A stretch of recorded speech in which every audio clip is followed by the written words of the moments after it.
بسم الله الرحمن الرحيم আসসালামু আলাইকুম শিক্ষার্থীরা ওয়ান একাডেমির পক্ষ থেকে তোমাদের সকলকে জানাচ্ছি আন্তরিক শুভেচ্ছা এবং অভিনন্দন। আমি তোমাদের সাথে আছি মেজবাহ সালেহীন, অধ্যয়নরত আছি বুয়েট সিএসসি। 24 সালের এইচএসসি পরীক্ষার্থী রয়েছে, তাদের সাথে আজকে আমরা খুবই গুরুত্বপূর্ণ একটা টপিক নিয়ে আলোচনা করব, সেটা হচ্ছে সি প্রোগ্রামিং কি এবং সি প্রোগ্রামিংয়ের ইন্ট্রোডাকশন আমরা দেওয়ার ট্রাই করবো যে সি প্রোগ্রামিং আসলে কীভাবে কাজ করে, কেন আসলে এটা আসছে কি না আসছে, এই জিনিসগুলো একটু বোঝার ট্রাই করবো এবং আমাদের সি প্রোগ্রামিংয়ের ফাংশনগুলো কীভাবে আসলে আসে, আমাদের পুরো একটা ল্যাঙ্গুয়েজকে স্ট্রাকচার ওয়াইজ কীভাবে লিখতে হয়, এই জিনিসটা আসলে আমরা একটু বোঝার ট্রাই করবো যেন পরবর্তী ক্ষেত্রে তোমাদের প্রবলেম সলভিংয়ের ক্ষেত্রে এই জিনিসগুলো কিছু না কিছু হেল্প করতে পারে। আচ্ছা, তো তাহলে শুরু করে আজকের আমাদের লেকচার। আজকের লেকচারের প্রথম টপিকটা হচ্ছে হোয়াট ইজ সি। তুমি চিন্তা করে দেখো, তুমি একজন বাঙালি, আমার ভিডিওটা এখন যারা দেখতেছে আমি অ্যাজিউম করে নিচ্ছি ম্যাক্সিমাম বাঙালি। তাহলে তুমি যদি কোনো একটা চাইনিজ লোকের সাথে যদি কথা বলতে চাও, তাহলে তোমাকে হয় চাইনিজ শিখতে হবে, না হলে ওই চাইনিজ লোকটাকে বাংলা শিখতে হবে, অথবা তোমাদের দুইজনকেই এমন কোনো একটা ল্যাঙ্গুয়েজে আসতে হবে যেটা তোমরা দুইজনেই পারো, তাই না? তো চাইনিজ লোকটা তো একজন মানুষ, তার তো ব্রেন অনেক ভালো, তাই না? এর জন্য সে অথবা তুমি হয়তো কমিউনিকেশন করতে পারবা ইশারা ইঙ্গিতে। কিন্তু চিন্তা করে দেখো তো, তোমার সামনে যেই মোবাইলটা আছে বা তুমি যেই কম্পিউটারটা চালাও, এটা আসলে বোকা না, গাধা না? ও তো আসলে কিছু বোঝে না, আমাদেরকে বোঝাইতে হয়, তাই না? ওর মাথার ভিতরে কি কিছু আছে? কিছু তো নাই। তো ও কিন্তু আমাদের কথা বুঝতে পারবে না, তুমি যে কমান্ডগুলো দেবো কমান্ডগুলো কিন্তু বুঝতে পারবে না। তো ওকে কি করতে হবে? ওকে ওর ভাষায় শেখাইতে হবে। তো তখন প্রথম দিকে কি হতো, আমরা মেশিন ল্যাঙ্গুয়েজ ইউজ করতাম, অর্থাৎ মেশিনের যে হার্ডকোর যে ল্যাঙ্গুয়েজ আছে সার্কিট ফার্কিট দিয়া, ওইগুলো দিয়ে আসলে আমরা ওই কম্পিউটারটাকে বোঝানোর ট্রাই করতাম যে আসলে কীভাবে কাজ করতেছে, কেন কাজ করতেছে, এই জিনিসগুলো। পরবর্তী ক্ষেত্রে বিজ্ঞানীরা, কম্পিউটার সায়েন্টিস্ট যারা ছিলেন, তারা এমন একটা ল্যাঙ্গুয়েজ আবিষ্কার করে নিয়ে আসলেন যে তোমার ক্ষেত্রে যেমন চাইনিজ শেখা কঠিন, চাইনিজ লোকের ক্ষেত্রে বাংলা শেখা কঠিন, তোমরা একসাথে এসে যদি দুজনে ইংলিশ শিখো তাহলে কিন্তু জিনিসটা ইজি মনে হবে, তাই না? তো বিজ্ঞানীরাও আর কি এমন একটা কাজ করলো যে কম্পিউটার আমাদের ভাষা বুঝতে পারে না, আমাদের পক্ষে মেশিন ল্যাঙ্গুয়েজ বোঝা কঠিন। তো বিজ্ঞানীরা কী করলো, মেশিন ল্যাঙ্গুয়েজ থেকে ইজি, আমাদের ল্যাঙ্গুয়েজ থেকে একটু কঠিন, এইরকম টাইপের একটা মিডিয়াম টাইপের একটা ভাষা নিয়ে আসলো, যেটাকে আসলে আমরা বলি সি। সি ভাষায় আসলে কি আছে আমাদের ভিতরে, মানে সি প্রোগ্রামে আমরা দেখবো অনেকগুলো হেডার আছে, অনেকগুলো ফাংশন আছে। এইগুলো দিয়ে আসলে আমরা কি করি, ওই ফাংশনগুলোকে কাজে লাগায়ে, ওই হেডারগুলোকে কাজে লাগায়ে আমরা মেশিন ল্যাঙ্গুয়েজের সাথে একটা ব্রিজ ক্রিয়েট করি যেন আমাদের কথাটা এই ভাষার মাধ্যমে মেশিন ল্যাঙ্গুয়েজে কনভার্ট হয়ে কম্পিউটার বুঝতে পারে। কথা বোঝা যাচ্ছে? আচ্ছা, তো প্রোগ্রামিং অনেক ধরনের আছে, তোমাদের বইতে হয়তো তোমরা দেখবা, সেটা হচ্ছে অবজেক্ট ওরিয়েন্টেড প্রোগ্রামিং ল্যাঙ্গুয়েজ বা স্ট্রাকচার প্রোগ্রামিং ল্যাঙ্গুয়েজ, এই সমস্ত অনেক হাবিজাবি জিনিসপত্র আছে। তো এইগুলো নিয়ে আসলে মাথা ঘামানোর কোনো কিছু নাই, তোমাদের যে ক্লাসটা আছে এই ক্লাসে আসলে স্ট্রাকচার প্রোগ্রামিং ল্যাঙ্গুয়েজ নিয়ে কথা বলা হয়েছে, যেটা হচ্ছে সি। এরপরে যেই অবজেক্ট ওরিয়েন্টেড প্রোগ্রামিং ল্যাঙ্গুয়েজগুলো আছে এগুলো একটু হায়ার লেভেল, অর্থাৎ সি থেকে একটু শক্তিশালী টাইপের। এটা মানে একটা প্রোগ্রামকে অনেকগুলো ভাগে ভাগ করে দেখতে পারে, এই পার্ট একটা, ওই পার্ট একটা, ওই পার্ট একটা, ওই পার্ট একটা, এরকম করে অনেকগুলো ভাগে ভাগ করে প্রোগ্রামটাকে কন্ট্রোল করা অনেক ইজি হয়ে যায় অবজেক্ট ওরিয়েন্টেডের জন্য। কিন্তু শেখার ক্ষেত্রে আমাদের প্রথমে মাদার যেই ফর্মটা আছে ওই ফর্মটা শিখতে হবে, যেটা হচ্ছে সি। আচ্ছা, তো সি সম্পর্কিত আমাদের ইন্ট্রোডাকশন হয়ে গেল। তো আমরা একটা বেসিক একটা সি এর ফাংশন দেখি। বেসিক একটা সি এর ফাংশন যদি আমরা এখানে দেখি, তাহলে সব থেকে বেসিক যেটা আমার পক্ষে লেখা সম্ভব ছিল সেটাই আমি তোমাদের জন্য লিখছি, সেটা হচ্ছে hashtag include stdio.h integer main return 0 এবং সেকেন্ড ব্র্যাকেট শেষ। তো তোমরা যেহেতু এখন পরীক্ষার দিবা, তো আমি অ্যাজিউম করে নিচ্ছি তোমরা অনেকেই হয়তো এটা দেখছো, এই জিনিসটা দেখছো, বা এটা যদি না দেখো তাহলেও সমস্যা নাই, আমি তোমাদেরকে ইন্ট্রোডিউস করে দিব। তো এইখানে মেইনলি জিনিসটা কি হচ্ছে, আমরা প্রথমে একটা হ্যাশট্যাগ ইনক্লুড stdio.h এটাকে ইন্ট্রোডিউস করছি, যেটাকে আমরা বলি হচ্ছে হেডার। এরকম শুধুমাত্র এই হেডারটা যে আছে তা না, অনেক ধরনের হেডার আছে। হ্যাশট্যাগ ইনক্লুড ম্যাট.h, হ্যাশট্যাগ ইনক্লুড conio.h, এরকম অনেক ধরনের হেডার আমাদের কাছে অ্যাভেলেবল আছে। তো হেডারগুলো মেনলি কী করে, ধরো তোমার কাছে আমি একটা পার্সেল পাঠাইলাম, এই পার্সেলের মধ্যে যা আছে এটা কি তোমরা কখনো দেখো? পার্সেল খোলার আগে তো দেখো না। কিন্তু যদি আমি এরকম একটা কাজ করতে পারি যে পার্সেলের উপরে আমি লিখে দিলাম যে এই পার্সেলের ভিতরে 1 কেজি চাল আছে, 1 কেজি ডাল আছে, 1 কেজি আটা আছে, তো তুমি কিন্তু পার্সেলটা না দেখেই বুঝতে পারবা যে এইখানে আসলে এই জিনিসপত্র আমাদের কাছে আছে, তাই না? তো এই হেডারটা আসলে এরকম একটা কাজ করে যে হেডারটা বলে দেয় যে আমাদের কাছে এই জিনিস অ্যাভেলেবল আছে, তোমরা এইগুলোকে ইউজ করতে পারবা। যেমন যখনই তুমি হ্যাশট্যাগ ইনক্লুড stdio.h ইউজ করে ফেলছো, তখন তুমি বিভিন্ন রকম মানে ফাংশনের অ্যাক্সেস পেয়ে গেছো। যেমন প্রিন্টএফ একটা ফাংশন, স্ক্যানএফ একটা ফাংশন, এরকম অনেক ধরনের ফাংশনের তুমি অ্যাক্সেস পেয়ে গেছো, যেগুলো আসলে তুমি ইউজ করতে পারবে। এইগুলো ছাড়াও আরও অনেক কিছু আছে, এবিএস একটা ফাংশন, যদি এবিএস ফাংশনটা মনে হয় এই হেডারের মধ্যে নাই, বাট এরকম অনেক ধরনের ফাংশন আছে যে ফাংশনগুলো তুমি অ্যাক্সেস পেয়ে যাবা। এরপরে ধরো যে তুমি ম্যাথ.h ইউজ করছো, ম্যাথ.h এইটাকে তুমি ইউজ করছো, তো এটাকে যদি তুমি ইউজ করো hashtag include math dot H, এটাকে যদি ইউজ করো তাহলে তোমার কাছে বিভিন্ন ধরনের জিনিসের অ্যাক্সেস থাকবে। যেমন ধরো তুমি চাচ্ছ যে √17 করতে, তখন তোমাকে SQT এরকম একটা কি লিখতে হয়, এরকম একটা কিওয়ার্ড লিখতে হয়। এই কিওয়ার্ডের অ্যাক্সেস থাকে এই ম্যাথ ডট এইচ এর কাছে। আবার ধরো যে তুমি পাওয়ার A2 অর্থাৎ তুমি A² করতে যাচ্ছ, তখন তোমাকে পাওয়ার A, 2 এরকম দিতে হয়। তো এই জিনিসগুলো আসলে এই হ্যাশট্যাগ ইনক্লুড stdio.h এর মধ্যে ডিফাইন করা নাই, সেই ক্ষেত্রে তোমাকে math.h কেও ইউজ করতে হবে। আবার ধরো তুমি কোনো একটা জিনিসের অ্যাবসলিউট ভ্যালু চাচ্ছ, -5 এর অ্যাবসলিউট ভ্যালু কত 5, তো এই যে জিনিসগুলো এই জিনিসগুলো তো আসলে কম্পিউটার বুঝবে না যে তুমি কি চাচ্ছ কি না চাচ্ছ, কম্পিউটারকে এই কিওয়ার্ডগুলো দিয়ে বোঝানো লাগবে। এবং এই কিওয়ার্ডগুলোর সাথে আমাদের যে মেশিন ল্যাঙ্গুয়েজের কথা যেটা বলছিলাম ওটাকে সিনক্রোনাইজ করা আছে, এবং এইগুলো বিভিন্ন হেডারের ভিতরে ডিফাইন করা আছে যে এই হেডারে এই কিওয়ার্ডটার মানে মেশিন ল্যাঙ্গুয়েজের ওইটা। তো যখনই তুমি এই হেডারটা দিয়ে যখন প্রোগ্রামকে বলবা ABS, তখন ও করসপন্ডিং হেডারে যাবে, মেশিন ল্যাঙ্গুয়েজের সাথে কম্পেয়ার করে তোমাকে করসপন্ডিং আউটপুটটা দিয়ে দিবে। হেডারের কাহিনী আশা করি বুঝতে পারছো। পরবর্তীতে ইন্টিজার মেইন একটা ফার্স্ট ব্র্যাকেট এবং পরবর্তীতে আমাদের রিটার্ন 0। এইটুকু জিনিসের আসলে মানেটা কি? এইটুকু জিনিসের মানে হচ্ছে ভাইয়া, যখনই আমরা কোনো একটা কাজ করতে চাবো তখন আমাদেরকে অবশ্যই কোনো না কোনো ফাংশনের আন্ডারে থেকে কাজ করা লাগবে। ধরো যে তুমি এখন স্কুলে পড়ো, তোমাকে কলেজের আন্ডারে থেকে পড়াশোনা করা লাগে। আমি যখন ভার্সিটিতে পড়ি আমাকে ভার্সিটির আন্ডারে থেকে পড়াশোনা করা লাগে। তো সি প্রোগ্রামিংয়ে আমি যেই কাজটাই করি না কেন আমাকে অবশ্যই কোনো একটা ফাংশনের মধ্যে থেকে কাজ করা লাগবে, এবং সেই ফাংশনটা হচ্ছে math.h। সি প্রোগ্রামিংয়ে এই ফাংশনের উপরেও অনেক কিছু লেখা যায়, এগুলো লেখা যায়, এগুলোকে গ্লোবাল বলা হয়, গ্লোবাল ভেরিয়েবল টেরিয়েবল বলে। বাট মেইন যে কাজ, কমান্ড লাইনের যে কাজগুলো, এই কাজগুলো মেইনলি আসলে আমরা এইখান থেকে করে থাকি।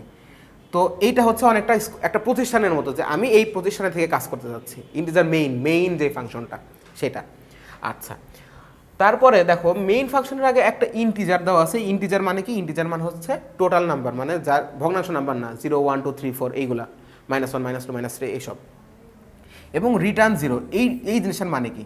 প্রত্যেকটা ফাংশনকে যখন আমরা ডিফাইন করি তখনই আমরা বলে দিই ওই ফাংশনটা আসলে কোন জিনিস রিটার্ন করবে এবং তার টাইপটা কি। যদি আমরা এখানে ধরো যে বলতাম যে CHAR 4 মেইন, তার মানে আমরা বুঝতাম যে এই মেইন একটা ফাংশন আছে এবং এই মেইন ফাংশনটা আলটিমেটলি আমাকে একটা ক্যারেক্টার টাইপের একটা ভেরিয়েবল আমাকে রিটার্ন করবে।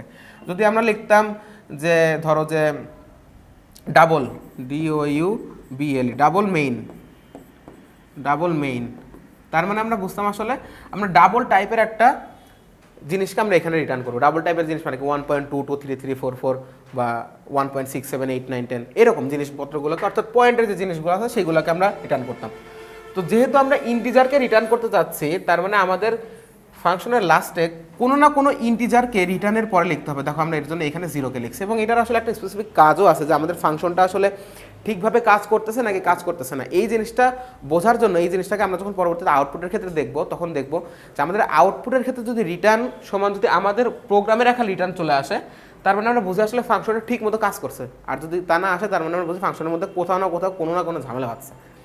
আচ্ছা, এটুকু পর্যন্ত বুঝলাম আশা করি। আচ্ছা, তো আমরা যদি এখানে চাইতাম যে না ভাই আমরা আসলে কোনো কিছু রিটার্ন করতে যাচ্ছি না, তখন আমরা কি করতাম? ভয়েড দিতাম। ভয়েড মানে খালি, তখন আমরা ভয়েড মেইন দিতাম এবং একটা ফার্স্ট ব্র্যাকেট দিয়ে আমরা এখানে দিতাম। আমাদের কাছে কোনো রিটার্ন স্টেটমেন্ট থাকতো না, অথবা জাস্ট রিটার্ন স্টেটমেন্ট এরকম থাকতো, রিটার্ন তারপরে একটা সেমিকোলন বসে যেত, অর্থাৎ কোনো কিছু রিটার্ন করতেছি না। বোঝা গেছে? আচ্ছা, তো তাহলে আমাদের সি প্রোগ্রামিংয়ের যে বেসিক যে জিনিসটা আছে এই জিনিসটা আমরা বুঝলাম। পরবর্তীতে আমি একটা খুব সিম্পল একটা ফাংশন লিখছি এবং সিম্পল কিছু কিছু কাজ লিখছি, যেটা কি করতেছে এখানে দেখো। প্রথমে আমরা সেমভাবে হ্যাশট্যাগ ইনক্লুড stdio.h নিয়ে নিলাম। এটা নিলে আমরা এই মেইন ফাংশনটাকে ইউজ করতে পারবো এবং এই printf scanf এই জিনিসগুলোকে আমরা ইউজ করতে পারবো। আচ্ছা, তো তাহলে printfকে আমি ইউজ করে প্রথমে আমি কি করলাম? ইন্টিজার এ নিলাম, অর্থাৎ এ টাইপের একটা ইন্টিজার নিলাম। এটা আসলে কি? এটা আসলে একটা বাস্কেট টাইপের। এই বাস্কেটের নামটা দিছে হচ্ছে এর ভিতরে কি থাকতে পারবে? এর ভিতরে ইন্টিজার টাইপের বিভিন্ন জিনিস থাকতে পারবে, 0, 1, 2, 3, 4 হাবি যাবে যা তুমি চাও সেটা তুমি এই এর মধ্যে, এ নামক বাস্কেটের মধ্যে তুমি স্টোর করে রাখতে পারবা। আচ্ছা, পরবর্তীতে আমি কি দিলাম? printf ইন্টার নাম্বার, অর্থাৎ আমার এখন প্রোগ্রামে যখন আমি প্রোগ্রামটাকে রান করব তখন প্রথম লাইনেই আমাকে কি প্রিন্ট করাবে? যে এন্টারের নাম্বার, তুমি একটা নাম্বার এন্টার করাও। ঠিক আছে, পরবর্তী লাইনে আমি কি করলাম? scanf %d আর হচ্ছে %a। এখন এই লাইনটা একটু বুঝতে হবে, এই জিনিসটা ভাইয়ার লাইনটা একটু ভালো করে বুঝতে হবে। যখন আমি scanf দিয়ে %d দিলাম, এটার মানে হচ্ছে এটা একটা বলে দিল যে আমার এইখানে এই ডিটা বসবে না, বা ডি টাইপের কোনো কিছু একটা বলছো। এখন ডি টাইপটা মানে কি? ডি মানে হচ্ছে ডেসিমাল না? ডি ফর ডেসিমাল, মনে রাখবা, ঠিক আছে? ডেসিমাল টাইপের কোনো একটা জিনিসকে তুমি এইখানে ইনপুট করাইতে পারবা। ও এই পার্সেন্টেজ অফ ডি এটা বলে দিল, এবং ইনপুট করায় তুমি কোথায় সেভ করবা? অ্যাড্রেস অফ এতে। এম্পারসেন্ট অফ এ কে তোমরা অ্যাড্রেস অফ এ দিয়ে মনে রাখো, যে এর অ্যাড্রেস যেখানে ছিল, এখানে যে বাস্কেটটা ছিল যার নাম দিয়েছিলাম এ, এই এর যে অ্যাড্রেসটা আছে এই অ্যাড্রেসের মধ্যে ডেসিমাল টাইপের একটা ভ্যালুকে তুমি রাখতে পারবা, ঠিক আছে? তো এখানে পার্সেন্টেজ অফ ডি না দিয়ে পার্সেন্টেজ অফ আইও দেওয়া যায়, আর পার্সেন্টেজ অফ জিও দেওয়া যায়, যেটা তোমার ইচ্ছা তুমি সেটা দিবা। বাট এইগুলো হয়তো তোমাদের বইতে দেওয়া নেই, তোমরা পার্সেন্টেজ অফ ডি দিবা। আচ্ছা, তো আমি এর ভিতরে একটা নাম্বারকে আমার কিবোর্ড থেকে আমি স্ক্যান করে সেটাকে আমি রেখে দিলাম, আমার কাছে রেখে দিলাম। পরবর্তী ক্ষেত্রে যখন আমরা প্রিন্ট এফ করবো, প্রিন্ট এফের ক্ষেত্রে কি দিলাম? A equal to percentage of d. যখনই আমরা দেখবো যে পার্সেন্টেজ অফ ডি কোথাও একটা চলে আসছে এই সেকেন্ড ক্লোনের মধ্যে, এই ক্লোনের মধ্যে যখন পার্সেন্টেজ অফ ডি চলে আসবে, তার মানে বুঝতে হবে এরপরে কোথাও না কোথাও আমরা এমন একটা জিনিস লিখবো যেখানে এই পার্সেন্টেজ অফ ডিটা কোথা থেকে আসবে তার অ্যাড্রেস বলা আছে। যেমন দেখো এখানে a equal to percentage of d লেখার পরে আমরা কমা দিয়ে এ লিখে দিছি, অর্থাৎ আমরা বলতে চাচ্ছি এ ইকুয়াল টু এ এর মধ্যে, এই এ নামক বাস্কেটের মধ্যে যে ডেসিমাল ভ্যালুটা আছে এই ডেসিমাল ভ্যালু এখানে তুমি বসাও। এটাকে আমরা পার্সেন্টেজ অফ ডি দিয়ে আমরা প্রকাশ করতেছি, ঠিক আছে? আচ্ছা, এবং পরবর্তীতে আমরা রিটার্ন 0 দিয়ে এটাকে রিটার্ন করাই দিচ্ছি। তো তাহলে দেখো এই প্রোগ্রামটা যদি আমাদের ঠিক মতো কাজ করে তাহলে আমরা কি পাবো? রিটার্ন ইকুয়াল টু 0 পাবো আমাদের প্রোগ্রামের আউটপুটের ক্ষেত্রে। যদি আমরা প্রোগ্রামের আউটপুটটা একটু দেখি, এই সেম প্রোগ্রামের আউটপুটটা যদি আমরা দেখি, দেখো আমাদের এখানে বলছে এন্টারের নাম্বার, দেখো এই লাইনটা এখানে চলে আসছে প্রথম লাইনে। তো আমি কিবোর্ড দিয়ে একটা 7কে আমি কি করাইছি? ইনপুট করাইছি। যখন 7 ইনপুট হয়েছে তারপর আমি কি বলছি? Scan F. আমি স্ক্যান করে এই 7টাকে এই এর ভিতরে রেখে দিছি, এই এর ভিতরে আমি রেখে দিছি। এ নামক একটা বাস্কেটের মধ্যে আমি 7 নামে একটা ডেসিমাল নাম্বারকে বা ইন্টিজার নাম্বারকে আমি রেখে দিছি। রেখে দেওয়ার পরে আমি বলতেছি তারপরের লাইনে প্রিন্ট এফ এ ইকুয়াল টু কত। দেখো এই এ ইকুয়াল টু এর মধ্যে কত ছিল সেটা বসে যাবে এখানে 7, রাইট? এখন আমার এই প্রোগ্রামটা ঠিক মতো কাজ করছে কিনা এটা আমি কীভাবে বুঝবো? এটা আমি বুঝবো হচ্ছে দেখো এইখানে দেখো প্রসেস রিটার্ন 0, দেখছো এই লাইনটা? আমি যদি একটু জুম করে দেখানোর ট্রাই করি, জুম করা যাচ্ছে না। আচ্ছা, তো দেখি আমি একটু জুম করানোর ট্রাই করি। দেখো তো এখানে প্রসেস রিটার্ন 0 দেখতেছো না এই জিনিসটা? প্রসেস রিটার্ন 0, হ্যাঁ। তো এর মানে হচ্ছে আমি এইখানে যে রিটার্ন ভ্যালুটা লিখছিলাম এই সেম রিটার্ন ভ্যালুটাই এইখানে রিটার্ন হতেছে। তার মানে আমার এই প্রোগ্রামটা পারফেক্টলি কাজ করতেছে। কথা কি বুঝতে পারছো? আচ্ছা, পরবর্তী ক্ষেত্রে যদি আমরা যাই, পরবর্তী স্লাইডটাতে, হ্যাঁ, এটা হচ্ছে আমাদের পরবর্তী যে প্রোগ্রামটা আছে সেটা। এখন এই প্রোগ্রামে আমরা দেখবো আসলে যদি আমাদের প্রোগ্রাম ভুল হয় তখন আসলে কীভাবে হয়, প্রোগ্রামটা যদি ক্র্যাশ করে তাহলে কি হয়। তো দেখো এখানে ইন্টিজার মেইন আমরা সেমভাবে দিলাম, ইন্টিজার এ, আমরা এ প্রথমে একটা ইন্টারের নাম্বার দিলাম যে এই লাইনটা প্রথমে প্রিন্ট হবে, তারপর স্ক্যান করে আমরা এ এর যে অ্যাড্রেস আছে এই এর অ্যাড্রেসের মধ্যে তোমাদেরকে আমি বারবার বলতেছি এই স্ক্যান এফ করার সময় আমাদেরকে কিন্তু এম্পারসেন্ট অফ এ দিতে হবে, অর্থাৎ এ নামক যে লোকেশন আছে ওই লোকেশনে আমাদেরকে ডেসিমাল নাম্বারটা বসাইতে হবে। এরপরে যখন প্রিন্ট এফের মধ্যে দিব তখন কিন্তু আর এম্পারসেন্ট দেওয়া যাবে না, তখন বলা লাগবে এ নামক যেই ঝুড়িটা আছে সেই ঝুড়িতে যা আছে তা আমাকে দিয়ে দাও। আচ্ছা, তো দেখো আমরা এম্পারসেন্ট অফ এ দিয়ে সেখানে আমরা ওই নাম্বারটাকে সেভ করাইলাম। পরবর্তীতে আমরা প্রিন্ট এফ করানোর সময় একটু চালাকি করছি। এখানে কি করছি? A equal to percentage of d দেওয়ার পরে আমরা বলছি যে এতে যেই ভ্যালুটা আছে ওই ভ্যালুটাকে 0 দিয়ে ভাগ করে যেটা হয় সেটাকে তুমি আমার কাছে দাও। তার মানে 0 দিয়ে যদি তুমি কোনো কিছু একটাকে ভাগ করো তাহলে আলটিমেটলি ভাগফল কিছু আসে? ভাগফল ইনফিনিটি হয়ে যায় না? কম্পিউটার তো ভাগ করতেই থাকবে, জীবনেও এর রেজাল্ট পাবে না, তাই না? তো তাহলে দেখো এইটার যদি আমরা আউটপুটটা দেখতে চাই আমাদের সেমভাবে প্রথম ক্ষেত্রে ইন্টারের নাম্বার চলে আসবে, কারণ এই লাইন পর্যন্ত কিন্তু কোনো ফল্ট ছিল না, ইন্টারের নাম্বার পর্যন্ত কোনো ফল্ট ছিল না। পরবর্তীতে স্ক্যান অফ করে তুমি 7কেও নিতে পারবে, এই লাইন পর্যন্ত কোনো ফল্ট ছিল না। ফল্ট হয়েছে কোথায়? এই লাইনটাতে না একটা ইনফিনিট লুপে পড়ে যাচ্ছে না জিনিসটা? তো যেহেতু ইনফিনিট লুপে পড়ে যাচ্ছে তো কম্পিউটার কি চিন্তা করবে যে আমাকে বারবার কল লাগছে, তো একটা সার্টেন টাইমের পরে যাওয়া বলো না আমি হাল ছেড়ে দিলাম, আমি এটা করতে পারলাম না, আমার প্রোগ্রাম ক্র্যাশ করে গেল। তো এটা আমরা কীভাবে বুঝবো? দেখো আমরা এখানে রিটার্ন ভ্যালু করছিলাম কত, দেখো তো ভাইয়ারা 0 করছিলাম না? এবং প্রসেস রিটার্ন হয়েছে কত দিয়ে, দেখো তো মাইনাস সামথিং কোনো একটা জিনিস দিয়ে, XYZ আমি জানি না কী দিয়ে হয়েছে, কিন্তু 0 দিয়ে হয় না। তার মানে আমাদের প্রোগ্রামটা ক্র্যাশ করছে। কথা বুঝতে পারতেছো কীভাবে একটা প্রোগ্রাম ভেতরে কাজ করে? আশা করি বুঝতে পারতেছো। আচ্ছা, নেক্সট নেক্সটে যে আমরা একটা জিনিস দেখবো সেটা হচ্ছে ব্লকিং কিভাবে করে, কোনো একটা সেকেন্ড ব্র্যাকেট দিয়ে আমরা কোনো একটা ভেরিয়েবল অথবা কোনো একটা জিনিসকে কিভাবে ব্লক করে রাখতে পারি। যেমন দেখো, আমরা আগের যে প্রোগ্রামটা ছিল হুবহু আগের প্রোগ্রামটা লিখলাম, হুবহু আগের প্রোগ্রামটা লিখলাম। পার্থক্য শুধু কোথায়, আমি দেখো এইখানে একটা সেকেন্ড ব্র্যাকেট দিয়ে এবং এখানে একটা সেকেন্ড ব্র্যাকেট দিয়ে আমি এই পার্টটুকুকে একটা ব্লকের আন্ডারে ফেলে দিছি, দেখছো? এখন এই ব্লকের আন্ডারে যখন আমি এই জিনিসটাকে ফেলে দিছি, তখন একটা জিনিস, মজার একটা জিনিস ঘটবে। এইখানে যে ভেরিয়েবলগুলো ডিক্লেয়ার্ড আছে তারা এই ব্লকের পরে গিয়ে ভ্যানিশ হয়ে যাবে, এই নামক কোনো ভেরিয়েবল থাকবে না। দেখো আমি এইখানে এই ব্লকের মধ্যে আমি ইন্টিজার একে ডিক্লেয়ার করছি না, তো কম্পিউটার কি করে, এই ব্লক দেখার পরে যখন দেখে ইন্টিজার এ, তখন ও ইন্টিজার এর জন্য একটা বাস্কেটকে ও অ্যাসাইন করে। অ্যাসাইন করার পরে এতে বিভিন্ন রকম কাজ হয়। যখনই ও দেখে যে আমার এই ব্লকের কাজ শেষ, তখন ওই বাস্কেটটাকে ভ্যানিশ করে দেয়, শেষ, এই বাস্কেট নামে আর কোনো বাস্কেট আমার কাছে নাই। তো যখনই এটা দেখে তখন আসলে কি হয়, তখন আসলে পরবর্তী ক্ষেত্রে গিয়ে যদি কম্পিউটার চায়, আমি প্রোগ্রামে চাই যে আমি এই জিনিসটাকে অ্যাক্সেস করব, এই এটাকে আমি অ্যাক্সেস করব, দেখো এই ব্লকের পরে গিয়ে আমি চাচ্ছি যে এই এটাকে অ্যাক্সেস করি, যেটা আমি এটা আমি এইখানে যে ডিক্লেয়ার করছিলাম। তো তখন কি হবে, এই জিনিসটা আসলে আর ডিক্লেয়ার হবে না, তাই না? ও তো আর পাবে না, কারণ ও তো মুছে ফেলছে অলরেডি। এ নামক যে বাস্কেটটা ছিল আমার কাছে, এটা তো এখন আর আমার কাছে নাই।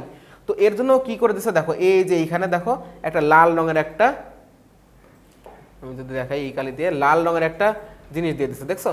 যে তুমি এইখানে যেটা করছো, যেটা অ্যাক্সেস করতে চাচ্ছ, সেটা আসলে ভুল অ্যাক্সেস করতে চাচ্ছ, আমার কাছে এই নামের কোনো কিছু নাই। কারণ কি, কারণ আমরা সেকেন্ড ব্র্যাকেট দিয়ে আমরা এখানে আসলে ব্লকিং করে দিচ্ছি, তাই না? বোঝা যাচ্ছে কীভাবে কাজ করে একটা প্রোগ্রামের এগুলো খুঁটিনাটি জিনিস। তো এগুলো আসলে পরবর্তী ক্ষেত্রে কাজে লাগবে, যখন আমরা লুপ করতে যাব, লুপের ক্ষেত্রে অথবা ইফেলস করতে যাব, তখন এই যে এই ব্লকিংগুলো আসলে কাজে লাগে। যে ব্লকের আগে আমরা অ্যাসাইন করতেছি না, পরে অ্যাসাইন করতেছি, এই জিনিসগুলো আসলে একটু কাজে লাগে, এর জন্য ব্লকিংটা আসলে দেখানো। আচ্ছা, তো আশা করি তোমরা এই জিনিসটা আসলে বুঝতে পারছো। তো আমরা এই ভিডিওটা নাহলে বড় হয়ে যাবে, এই ভিডিওটির সেকেন্ড পার্টে আমরা ফর লুপ কীভাবে কাজ করে, হোয়াইল লুপ কীভাবে কাজ করে এবং ডু হোয়াইল লুপ কীভাবে কাজ করে, এই জিনিসটা শিখবো। তো আজকের মতো এই পর্যন্তই। ওয়ান একাডেমির সাথেই থাকো, দেখা হবে বিজয়ের মঞ্চে। আল্লাহ হাফেজ।